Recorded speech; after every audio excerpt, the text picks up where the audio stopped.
Hey, what's up, AnimeRealTalkTV? Your boy Gory, TheGoryKnight is back here again. And this time, I'm going to be giving you guys a review on a recently aired anime on G4 TV, and that is the X-Men anime done by Studio Madhouse and, of course, Marvel Comics. Now, before I get in with the initial review, I just want to say that so far I haven't liked the two animes that they put out. Uh, the Iron Man anime I didn't care for, and the Wolverine anime I didn't care for either. I'm sorry, but that's just not Wolverine. Not just aesthetically, but just the way the characterizations, the voice acting, everything was just poorly done in my opinion. And pretty much the same thing with the Iron Man anime. It's just they got the character down, but I didn't care for the 3D CG stuff that they use, and I didn't like the storylines. I just thought it was very generic, and it wasn't really well thought out. So let's get into the review of the X-Men anime. Now, going into this, I was really, like I said, my expectations for this was kind of low because of the previous two animes that Marvel had put out. So now the animation is very good in here. You have good character designs. You have good fluid animation. It's very smooth.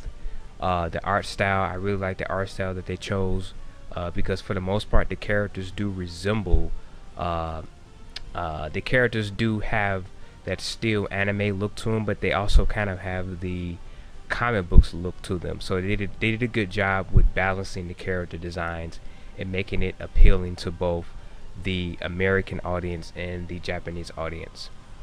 uh, I think the opening and ending theme is well done. The opening theme is definitely fits with the X-Men type of deal. And then you have the ending theme where they show, a lot of X-Men characters. I thought that was really, really well done in here. Uh, Now, let's get on to the voice acting. The voice acting in here, I let me just say right now, I just watched the English version, so I don't know how the Japanese voices sound. I just watched the English version, but the English voice acting in here, the dub is very good. Now they did get some people to reclaim their roles, like Steve Bloom is in here, who, of course, he's voiced Wolverine and stuff like Wolverine in the X-Men cartoon, and he also voiced him in the Hulk versus Wolverine in the animated movie. So that was good to have him back because he is just Wolverine in my opinion. And Steve Bloom is just a great voice actor overall. I mean, he's done stuff in both the anime field and in cartoons.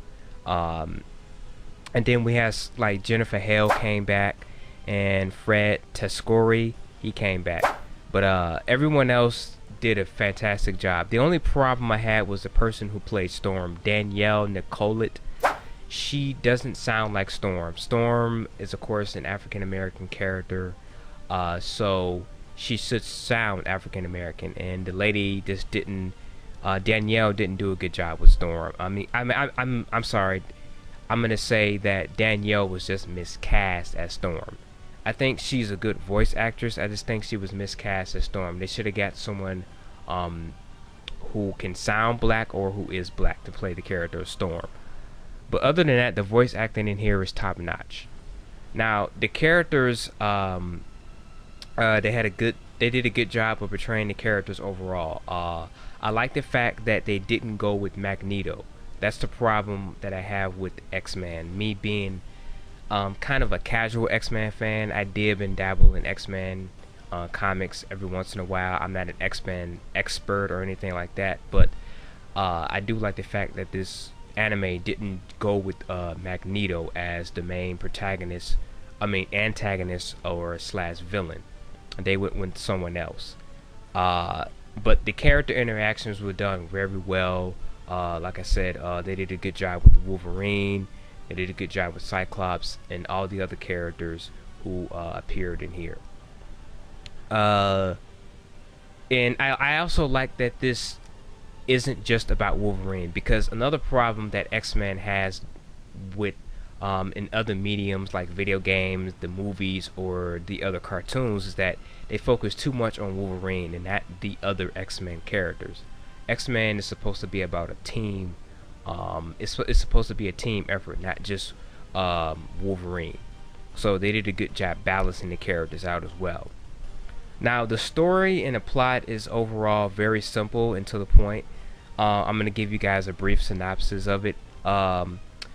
Basically, following the death of Jean Grey, the X-Men are reassembled by Professor X to travel to Japan following the abduction of Armor and to face the U.S. X-Men who are abducting mutants in order to harvest their organs. During their fight with the U-Men, the X-Men discover that some of the mutants in Japan are suffering from the David Haller syndrome, which causes problems during the second mutation. In a way, it kind of reminds me of the X-Men Legacy Virus storyline that they did a while back in the X-Men comics, where it was basically there was this virus that was killing off some X-Men characters, and it was called the Legacy Virus. But it kind of reminded me of that a little bit. So the plot, like I said, is very simple and to the point. It's easy to understand. It's not overcomplicated. So in conclusion, I think it's worth checking out. Even if you're not a big fan of X-Men, you haven't really watched the movies or any of the previous cartoons or read the comics or played the video games, I think as just an anime fan, you'll enjoy this. But if you are an X-Men aficionado, you're an X-Men expert, or you're just like a casual fan like me, I think you can definitely find some enjoyment from this series. So my only real complaint is that it's only 12 episodes. Most of these, well, I should say all of these have been 12 episodes. Iron Man anime was 12 episodes, and the Wolverine one was 12 episodes, and this was also 12 episodes.